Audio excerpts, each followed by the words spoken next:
Hi, today we're going to be talking about mug rugs. 7 reasons why mug rugs are a good idea, 7 skills that can be practiced while making mug rugs, and we'll have 7 projects to practice those skills. So the 7 reasons why it's a good idea to make a mug rug. Well, a mug rug is a great small project. You're not messing with a lot of fabric. You can take it with you. You can finish it quickly. It's very inexpensive. You're not going to need a lot of fabric. You can practice skills that you already have. You can learn how to do new things like binding and applique. You can try out something new and be creative. You can really learn what you like and what you don't like by experimenting on a mug rug. So whether you're a beginner quilter or an advanced quilter, you can usually find a mug rug project that meets your skill level. And what's great about this is they're quick projects that can really give you a sense of accomplishment and level up your quilting skills. So we're going to start off with project number 1, which is very easy and very quick.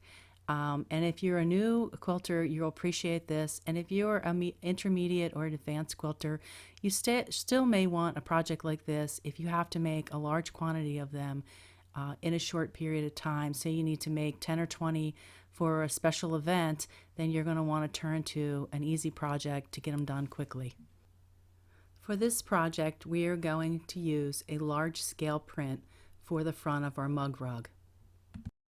When talking about the 7 skills that quilters need, one of them would be the ability to pick out fabric for a particular project. Like this fabric here, the roosters and the squirrels, you couldn't use that for a project where you're going to cut the fabric up into tiny little pieces. It just probably wouldn't work. You would want to pick a project where you were using fairly large squares, and then you'd have to fussy cut each squirrel out or each flower out or each rooster out specifically, and it would probably take a lot of time to do that. So you would have to decide, is that what I want to do? For project number 1, you'll need to pick a piece of fabric for the front of your mug rug, a piece of fabric for the back of your mug rug, and either a piece of fleece or a piece of batting for the inside of your mug rug. All 3 of these will be cut at the same dimension, 6 inches by 8.5 inches. You will place the front and the back of your mug rug right sides together, and you'll line up the raw edges. Then you will add the batting or fleece, whichever one you've decided to use, to the top of that. You will want to pin these 3 layers together, and you'll want to mark where you leave an opening for turning the fabric right side out.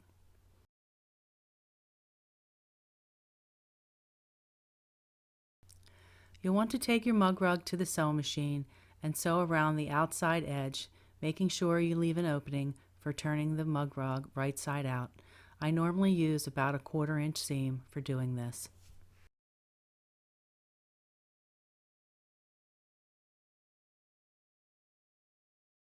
Once you have your mug rug sewn together, you'll want to clip the corners so you can turn them right side out without a big lump in the corners.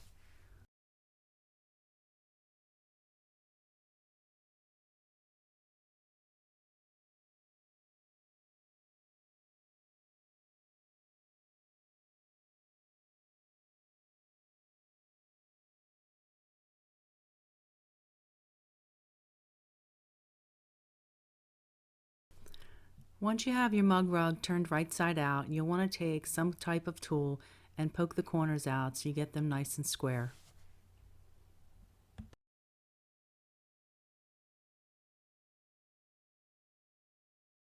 The next step is ironing your mug rug. You want to make sure that it's nice and flat and that the raw edges that you have on the opening are tucked under and nice and straight, so you can sew this opening closed.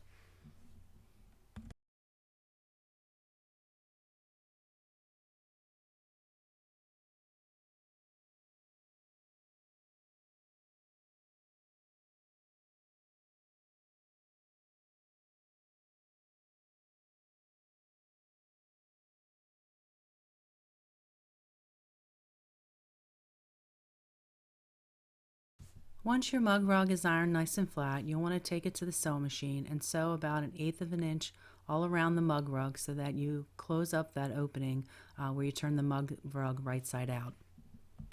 So if you used fleece in the middle of your mug rug, you really don't have to do any more. It's finished. The fleece really won't move. It should stay in place. You are done. If you used batting in the middle of your mug rug, you're going to have to do some type of top stitching or tacking, or maybe put some buttons or something, hand stitching, to hold the batting in place. And you'll have to follow the recommendations on your batting. It normally calls for you to stitch about every 3 inches.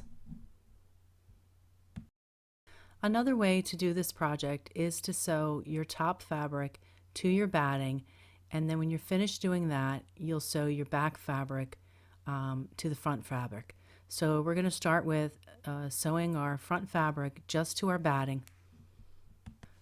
To do the quilting for this mug rug, I'm going to do straight line stitching, and I'm going to mark my stitches by using a ruler and the line on my mat, and then I'm going to put a piece of washi tape in place, and when I get to the sewing machine, I'm going to follow the edge of the washi tape to get a nice straight line. So I have marked my top fabric with washi tape, and I'm going to sew along the edges of that. I want to make sure I have the batting in place so that I sew the top fabric to the batting when I take it over to the sewing machine. You may want to use a couple of pins to hold your batting to your fabric.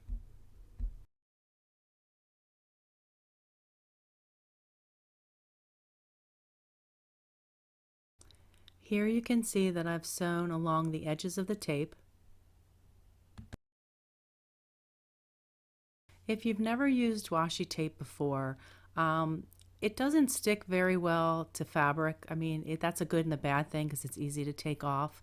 You have to watch it with your batting because it will stick really badly to your batting and kind of pull it apart. After I sewed several lines in one direction diagonally, I went back and I laid out my ruler to make 90-degree lines in the other direction. And I laid out my washi tape again. I was able to use the same washi tape twice.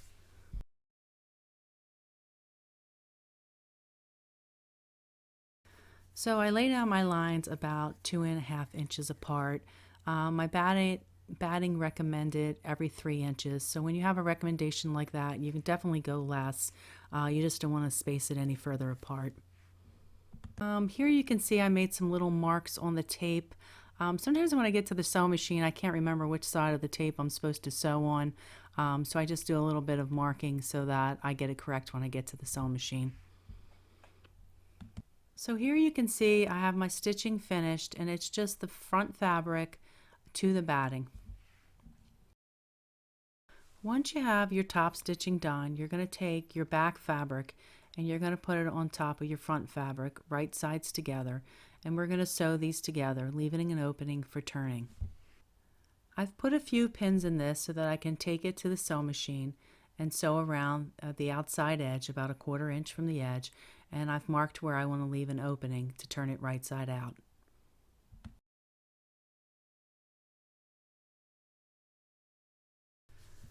Once you've sewn it together, you'll want to remember to clip the corners.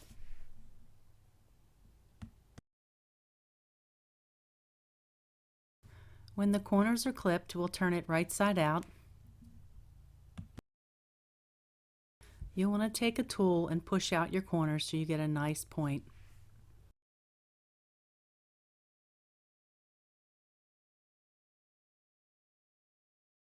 We're going to tuck our raw edges in like we did before, and we're going to give the mug rug a good ironing.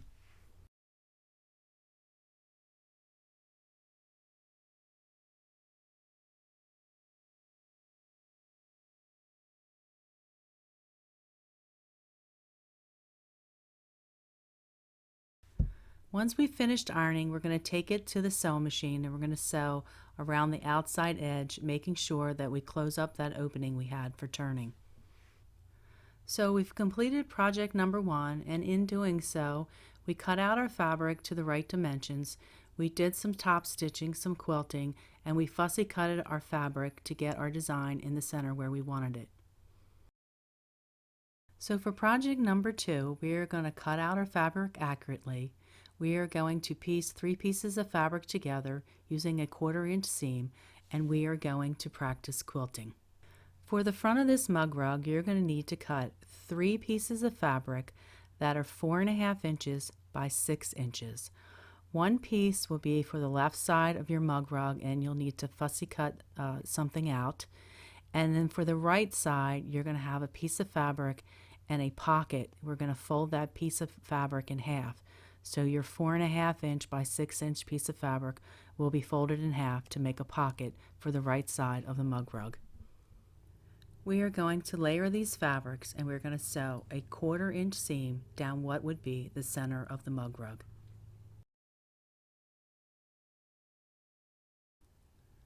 Once you have your fabrics sewn together, you're going to want to finger press the seam allowance open. We are going to press the seam allowance open, and the seam allowance for the pocket, it wants to lay away from the pocket, and that's perfectly fine. Just iron it the way it wants to lay. Here I'm pressing my seam allowance open, and then what I like to do is I like to press my fabric to my batting. It just kind of makes it stick to it. It kind of fuses it to the fabric, and then I don't have to use any kind of adhesive or spray or anything. I can just use a couple of pins, and the batting sticks really nicely to the fabric.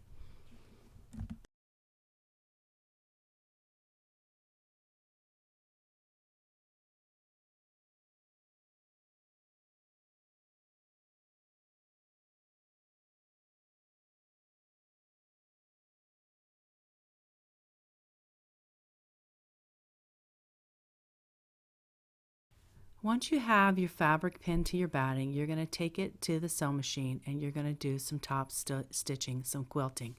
You want to quilt through the top fabric and the batting, but you don't want to quilt through the pocket. So you're going to have to move your pocket out of the way to stitch, and then flip it back over when you're done to do the other side of your mug rug. You can free motion quilt this, or you can straight line stitch this mug rug. It doesn't matter, just something to make sure that the batting is adhered to the front of the fabric. So on this mug rug, I decided to straight line stitch, and I stitched the right side and the left side without stitching through the pocket.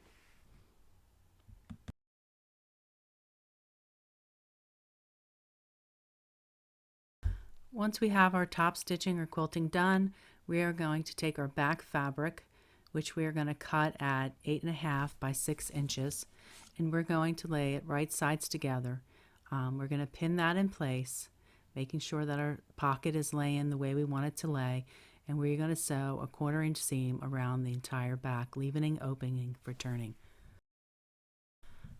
To make things easier, plan on making the opening for turning this right side out on a side of your mug rug where your pocket is not. It'll just make it easier when you have to sew that opening closed if the pocket is not there.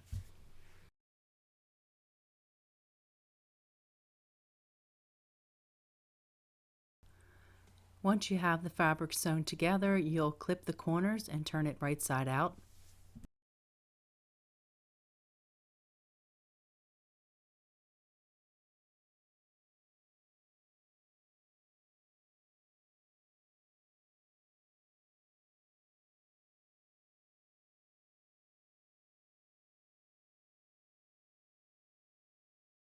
You will use a tool to poke out the corners. When we have our mug rug turned right side out, we'll give it a good ironing, and we'll iron those raw edges under.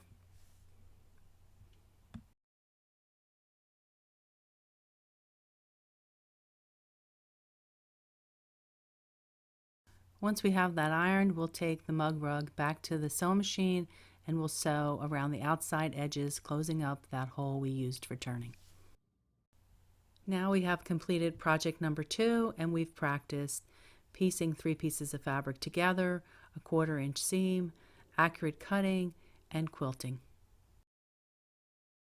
For project number 3, we are going to piece 3 pieces of fabric together using a 1/4 inch seam, and then we're going to layer that with our batting and practice free motion quilting.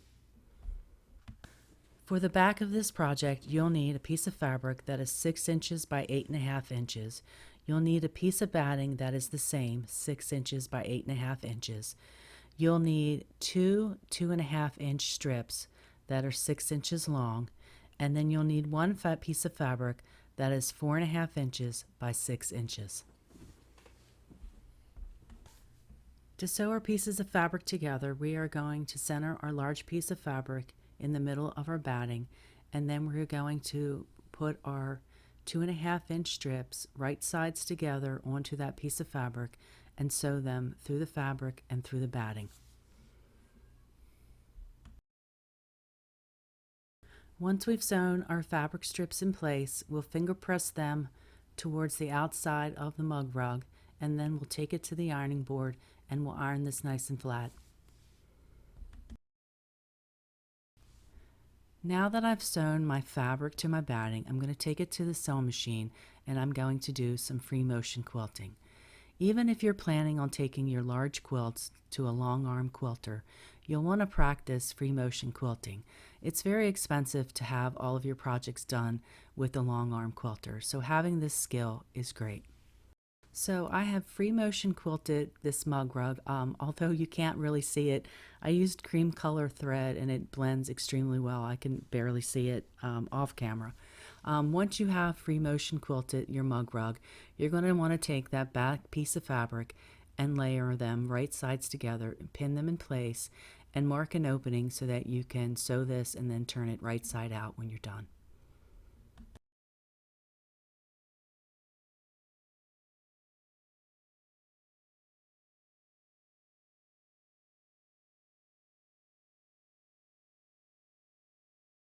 Once you have your mug rug sewed together, you'll want to clip your corners and then turn your mug rug right side out.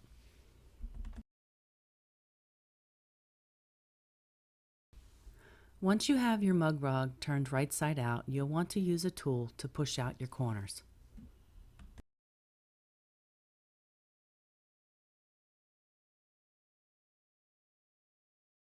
Next, we'll iron our mug rug nice and flat and we'll turn under those raw edges.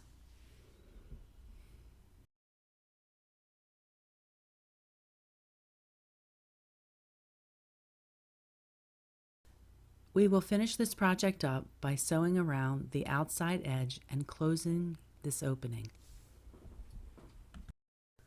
So there we go, we finished this project, and during this project we pieced fabric together using a 1/4 inch seam, we cut our fabric accurately, and we practiced free motion quilting. For project number 4, we're going to use a method called Quilt as you go, and we are going to practice binding. For this project, you're going to need a piece of back fabric that is 6 inches by 8.5 inches, and you're also going to need a piece of batting the same size. You will also need strips of fabric that coordinate. They can be any width you want them to be, but they need to be about 8 to 10 inches long. To start this project, I laid my back fabric on the cutting mat. I put my batting on top of that, and then I took a strip of fabric, the fabric that I want to be in the center of my mug rug, and I laid it out diagonally across the batting. I measured over about 1 inch and a quarter from the two edges that are opposite each other. Our next step is to lay down a strip of fabric, putting it right sides together so that the outside edge of the center piece of fabric is lined up with this strip of fabric. We are now going to sew down this outside edge, joining all layers of fabric together.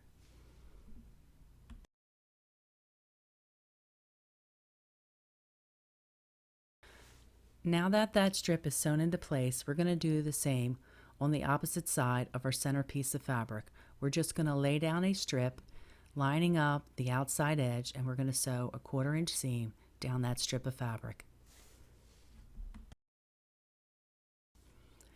Once we have our strips sewn in place, we want to press them open. So the great thing about this method of quilting is that your quilting lines are done. When you're finished placing all these strips on your mug rug, you won't have to go back and do any type of top stitching or quilting. It'll already be done. You'll just add your binding and your mug rug is finished.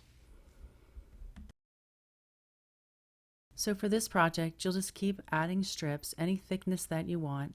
I normally do one to each side, and then I take them to the ironing board and I iron them open, and then I go back and add a strip to each side and then go back and repeat.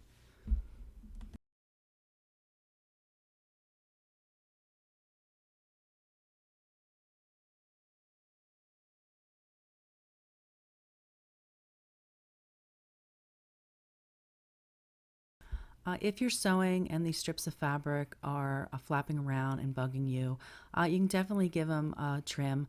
We'll go back at the end and trim everything up nice and neatly.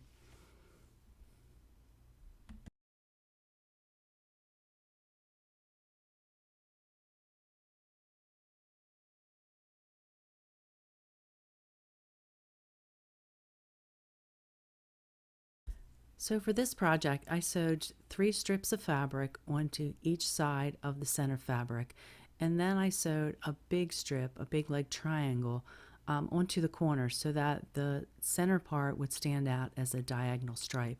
You can definitely take strips all the way to the edge. You can do this however you want. The smaller your strips, the more sewing you'll have. The larger your strips, of course, the less sewing that you'll have. So if you're trying to do a quick mug rug, you'll want to do thicker strips. If you're doing a corner piece like I have here, you'll want to test it to make sure that when you flip it over and iron it, that you're going to cover all of the batting that you have there. Because sometimes I've had in the past where I flipped it and it was a little short or a little off. So definitely test it, see if when you flip it, it'll cover the corner that you want to cover.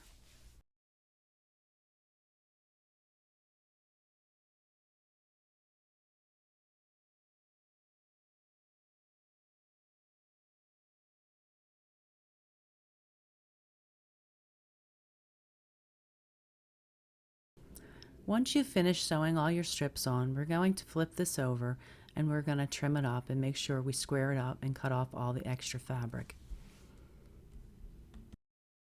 The funny thing about this technique is it kind of looks like a hot mess when you're sewing it together, but once you trim it up, you're like, wow, this looks really good.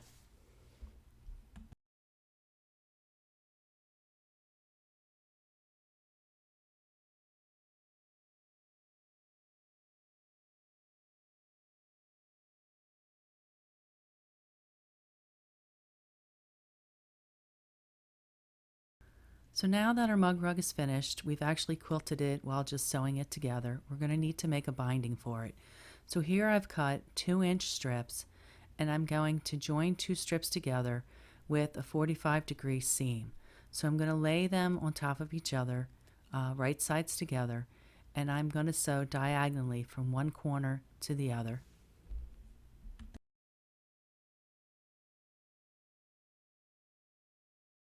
There are several ways that you can sew this line. Some people mark it with a pencil or erasable marker, and some have a guideline, a piece of tape on their sewing machine that they can line up to get this line straight.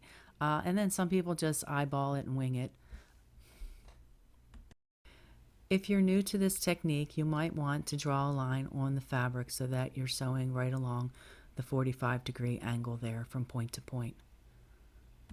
If you've binded several projects before, you can definitely skip this part of the video and go on to the next project.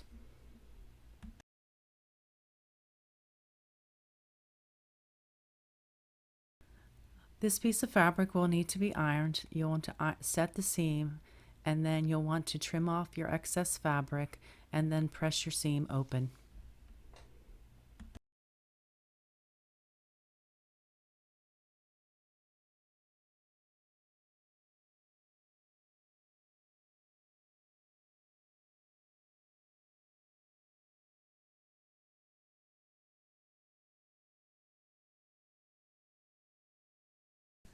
Next, we want to fold the binding in half, lengthwise with wrong sides together, and we're going to iron that a seam down the entire piece of binding. So there are several ways to join your binding when you're sewing them around your mug rug or your quilt. I'm going to show you one of the easiest ways that I learned how to do it, and I usually do it for just small projects. On a large quilt, I usually use a different way to join the ends of the binding. But for this method, you're going to fold the edge of one end of this strip in at a 45-degree angle, and you're going to line it up so that it's folded in about a 1/4 inch from the raw edge.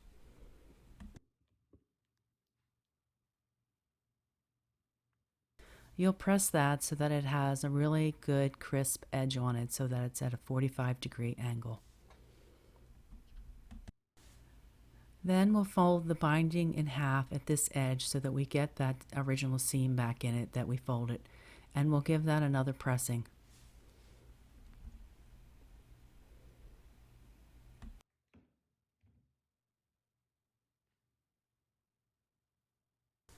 Now that I've pressed that, I'm going to open it back up and I'm going to cut off some of the excess fabric so that I only have about a 1/4 inch piece of fabric across from the fold line.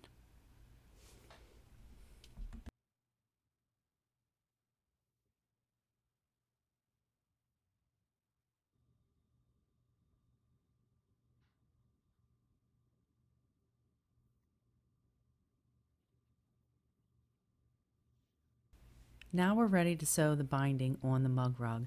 When I use a sewing machine to attach the binding, I like to start on the back side of my project. If I were hand sewing the binding on, I'd probably start on the front. So I'm going to machine stitch this binding on the back side of my mug rug, and I'm going to start sewing about 1.5 inches down from where the binding is doubled, so that there's a diagonal line there where the binding is doubled. I'm going to start sewing. When you approach a corner, you want to stop sewing about a 1/4 inch from that corner. If you have a 1/4 inch seam, you want to stop a 1/4 inch from the very edge of the mug rug and back stitch.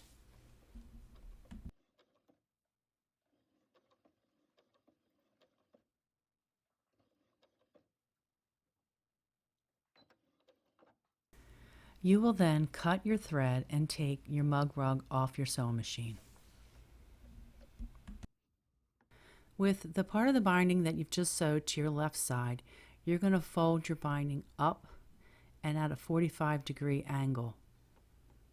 Then you're going to pull that piece of binding down so that that fold meets up with the top of your mug rug. Meets up or just sticks over a tiny little bit, and then the raw edges are all lined up on the right side of your mug rug. Now you're going to get this back under the sewing machine, and you're going to start sewing a 1/4 inch down and a 1/4 inch over from all edges. So from your raw edge, the top raw edge, a 1/4 inch down, and then from your right side, a 1/4 inch over, which is your seam allowance. You're going to start sewing there, and you're going to do 1 or 2 back stitches or tack it into place.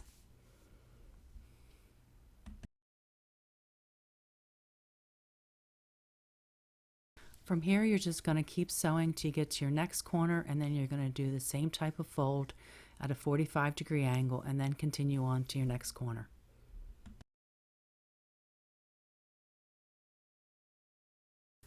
When you get around to where you started, you're actually going to tuck that piece of binding into the other piece of binding. You're going to open it up and then tuck it into place. But you're going to want to trim that so that it goes under, I would say 1 inch. That just gives you a little extra room, and you can eyeball it and see. It doesn't have to be exactly perfect.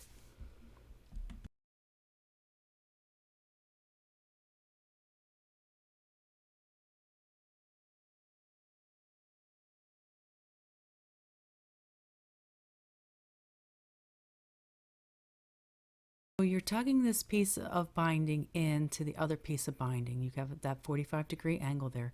You're tugging it in. You want to work with it a little bit to get it nice and flat and to get all of your raw edges even. Now you're just going to continue sewing that seam until you meet your starting point. Once you've sewed your batting down to the back of your mug rug, you're going to want to give it a good ironing. First you'll set your seams, and then you'll fold your binding outward and press the binding open.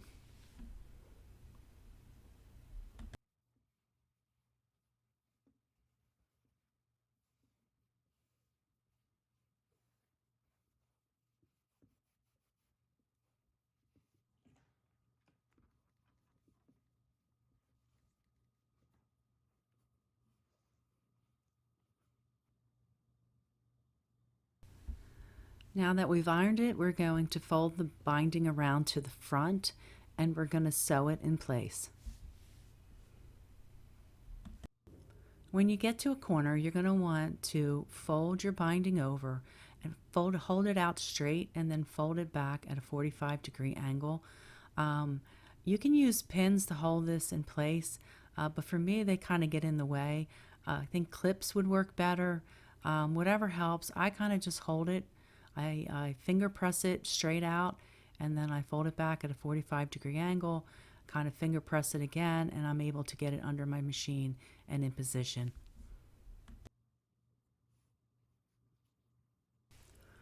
Well, we finished project number 4, and in doing so, we practiced the quilt as you go method and binding. Mug rugs are a great way to practice binding. You use less material and less time, and you can figure out what you like and what you don't like. Some people like to use 2.5-inch strips, some 2.25-inch strips. I use 2-inch on this project. Also, there's several different ways to join the ends of your binding, and doing a mug rug is a great way to practice these techniques.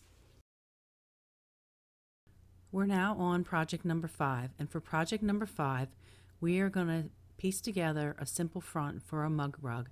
We're going to add an applique, and we're going to bind the mug rug. For the back of the mug rug, you're going to need a piece of fabric that is 6 by 8.5 inches. You'll also need a piece of batting the same dimensions, and you'll need a piece of fabric for the binding.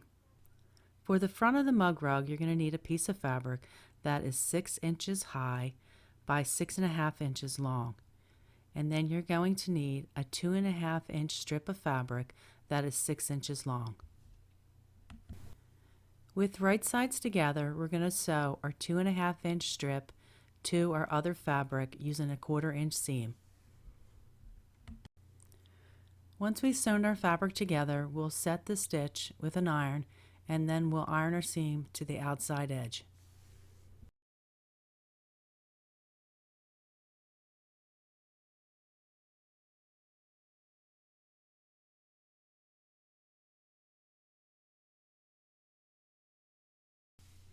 Next, we're going to make a quilt sandwich. We're going to layer our top fabric, our batting, and our back fabric together. And for small projects, I like to iron them together. The iron makes the batting stick to your fabric so it doesn't slide.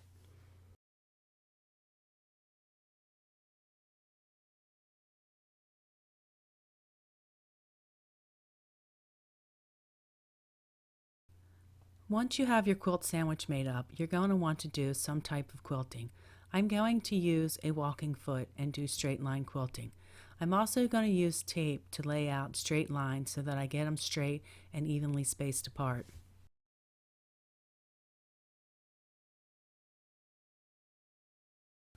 Once you have your quilting done, you're going to want to trim your mug rug a little bit. Just in case the fabric moved a little bit or your batting squished out, you want to square up your mug rug.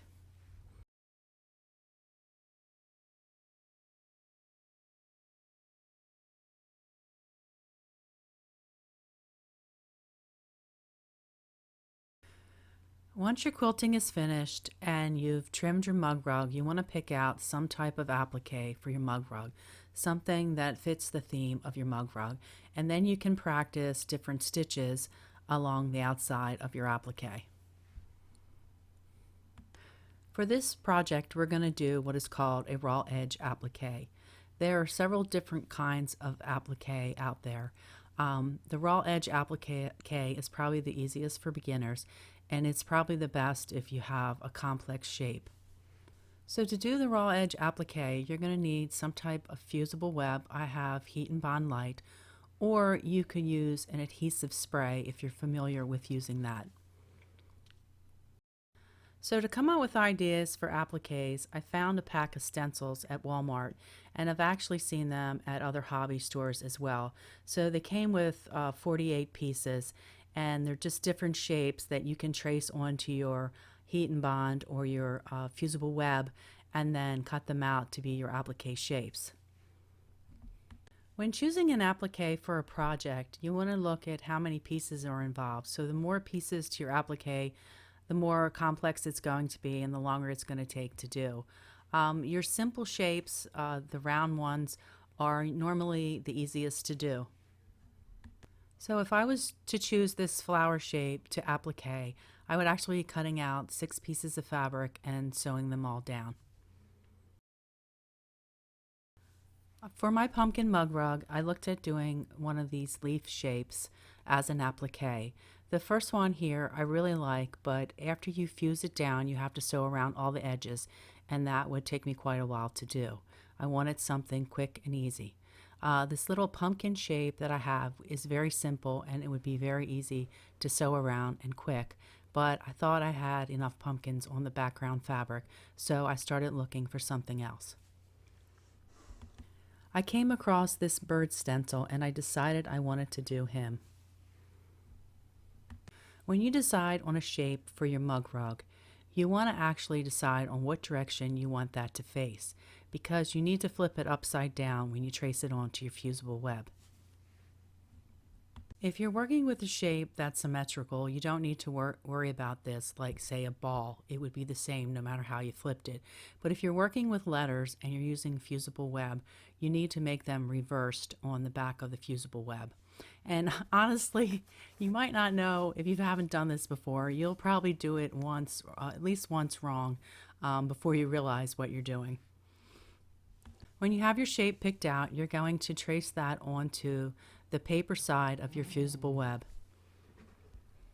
If you have multiple shapes or shapes that you want to layer, make sure you trace them out on a separate piece of fusible web as well.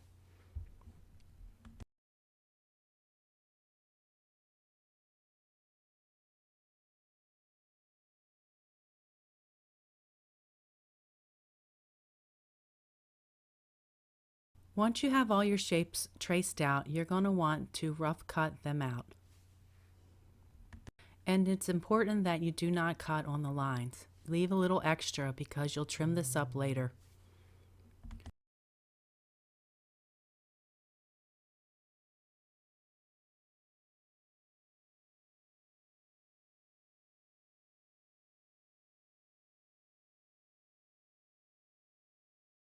Once you have all of your shapes cut out, you're going to want to iron them on to the wrong side of your fabric.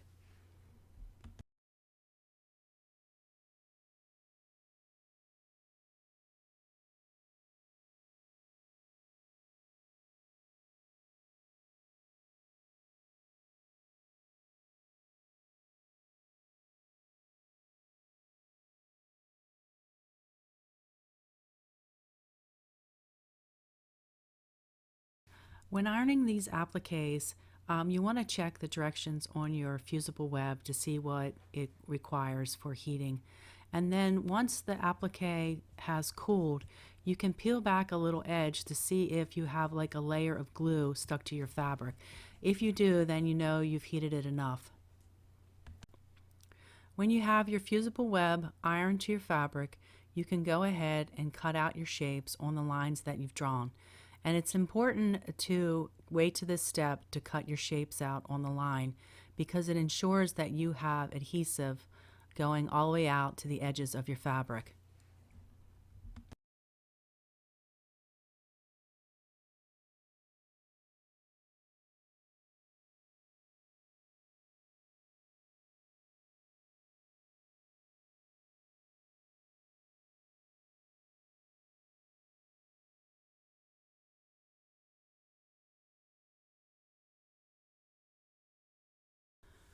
Once you have all your pieces cut out, you want to figure out how you want to arrange them on your mug rug.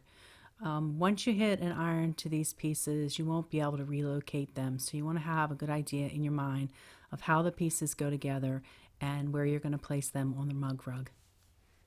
If you have an applique with several small pieces, you may want to fuse them one at a time. Once your applique is fused in place, you'll want to take it to the sewing machine and stitch around the edges to permanently adhere it to your fabric. Once you've sewn your applique in place, it's time to move on to the binding. For my binding, I used 2-inch strips, and I used the method for joining the ends that I showed earlier in this video. You are welcome to use that method or your favorite method or try something new. If you followed me on this project, you practiced straight line quilting using a walking foot, creating an applique and sewing it in place, and constructing a binding and binding a small quilt. For project number 6, we're going to focus on accurate cutting and accurate piecing a small project. To start this project, you are going to need 8 2.5-inch squares, and you're going to need 4 in one color and 4 in another color. Here I have 4 white and 4 navy blue. We are going to be making half square triangles. So you're going to take one square of one fabric and place it on top of another square of the opposite color, and you're going to mark a line diagonally from one corner to the other. Then you're going to sew a 1/4-inch seam down both sides of this line and then cut them apart. For this project, I starched my fabric before I cut out my 2.5-inch squares.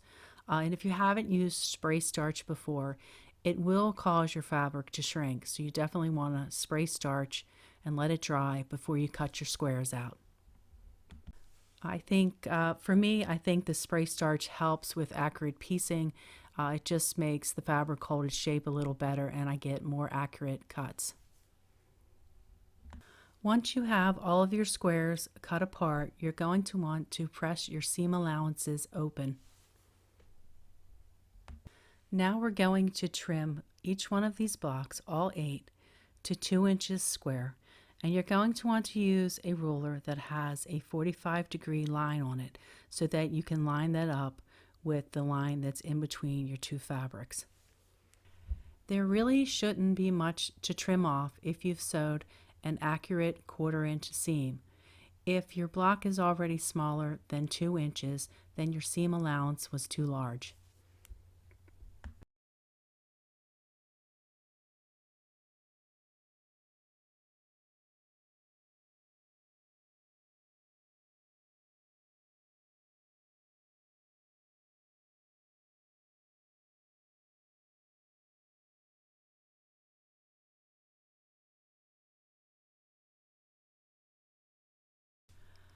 This is the layout for the star, and you can go ahead and sew them together. In the video, you would be sewing the whites together for the top. You put the two sides together and sew them along the white.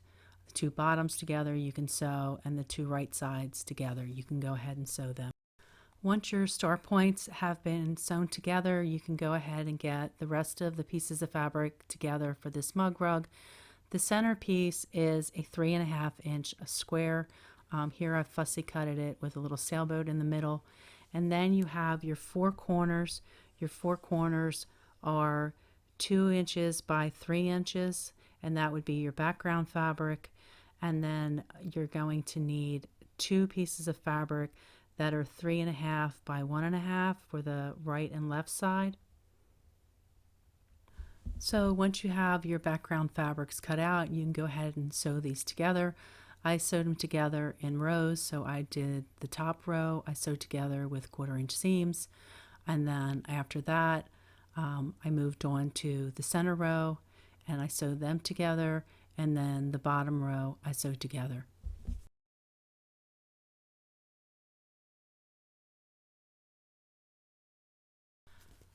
So for this quilt block, once you get the 3 rows done, you're going to need to iron or press the seams in a certain direction. And the question is there a difference between ironing and pressing?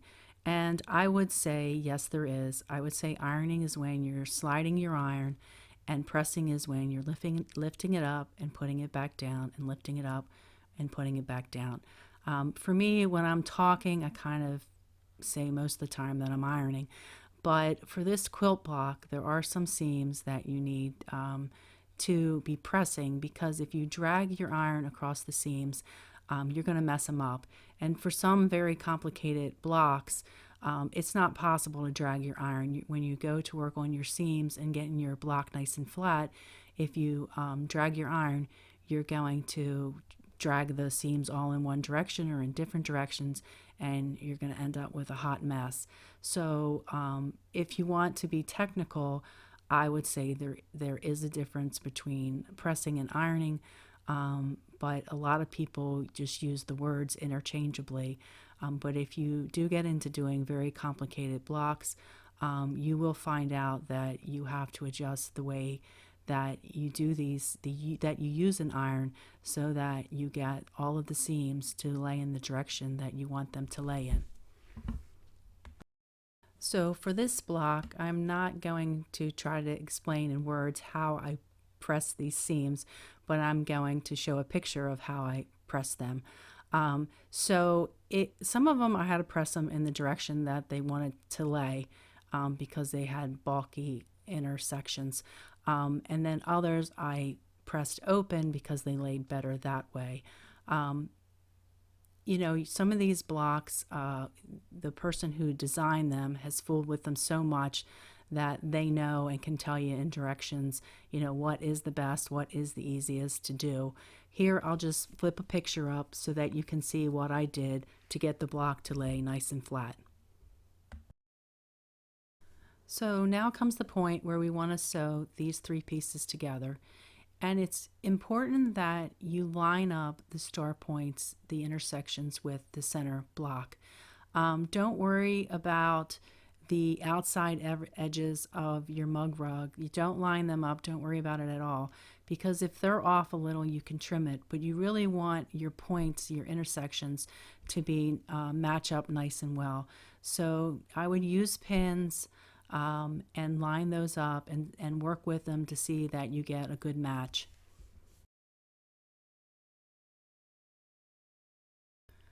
Once your three pieces of fabric are sewn together, you'll have two seams that you'll need to press open. I think pressing them open will give you the flattest block possible.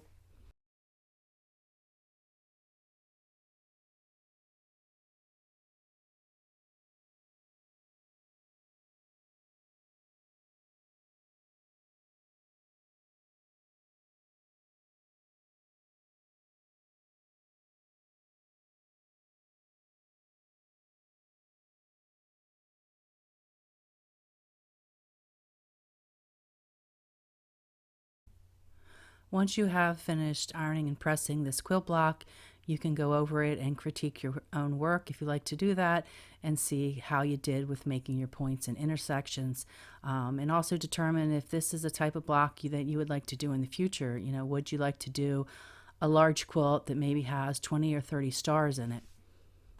From here, you'll want to finish up your mug rug by making a quilt sandwich, and either free motion quilting, straight line stitching with a walking foot, or you could do some straight lines with a ruler. It's a really great project to practice on because it's a very small space.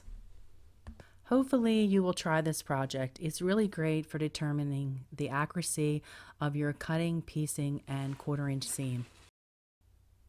For project number 7, we're going to talk more about efficiency, like how do you make more than one mug rug at a time.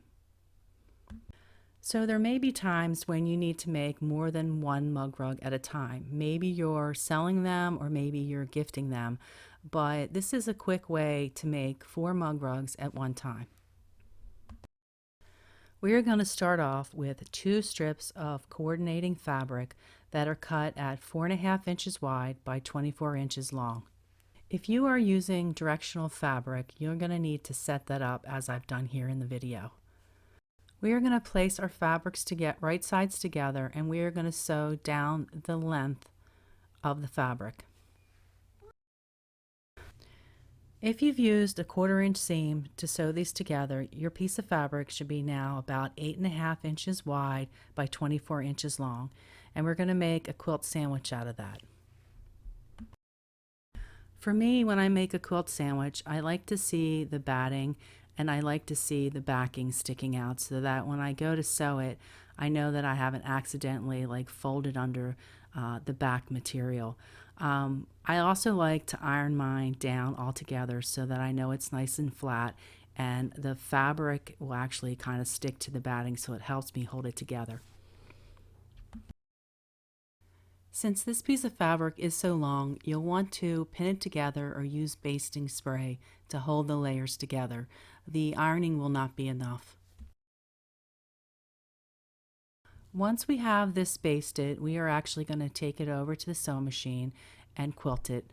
And when you quilt it, you want to keep in mind that we are going to be cutting this into 4 mug rugs. So if you're trying to quilt a shape or some kind of theme to it, keep in mind that you will be cutting it apart.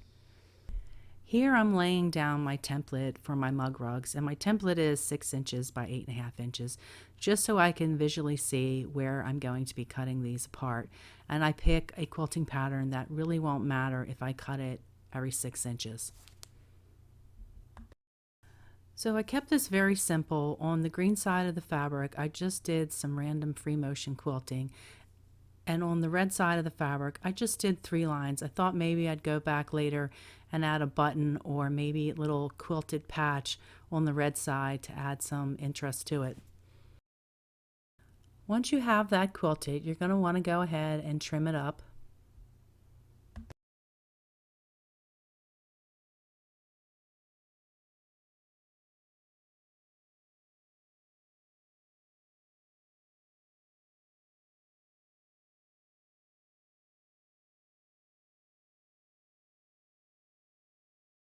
Once I have that trimmed, I want to cut it into sections.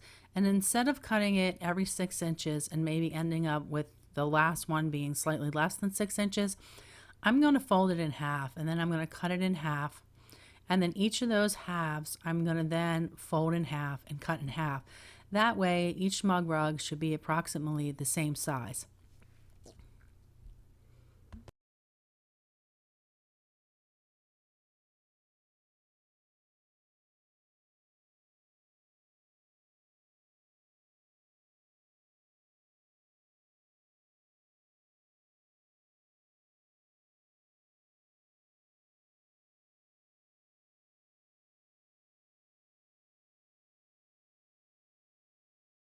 If you are uneasy about folding this in half and getting the mug rugs to turn out the same size, you definitely can use a ruler to check your measurements and measure it out and make sure you get equal sized mug rugs, or you can just double check where you folded it to see if they are approximately the same size.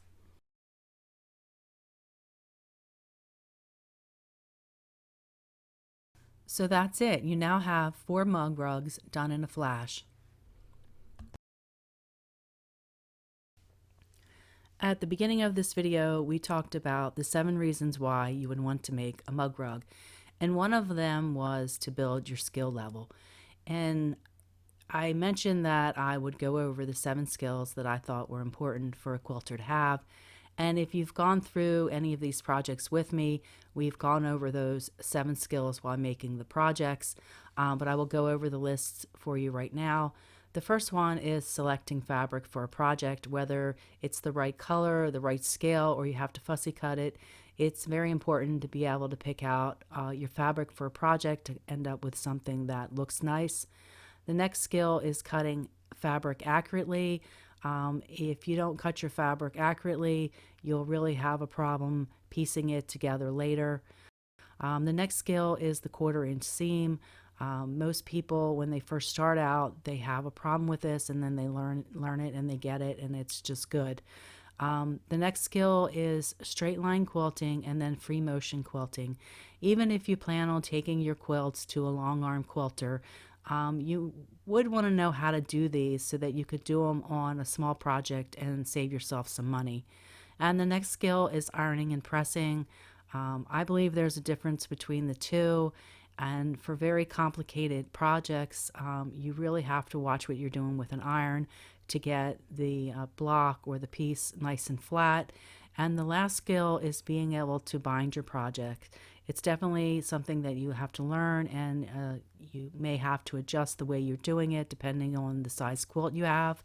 And it's a skill that you'll need to finish all your projects. Hopefully you enjoyed this video and it was of some value to you. Please like, comment, and subscribe. Thank you very much.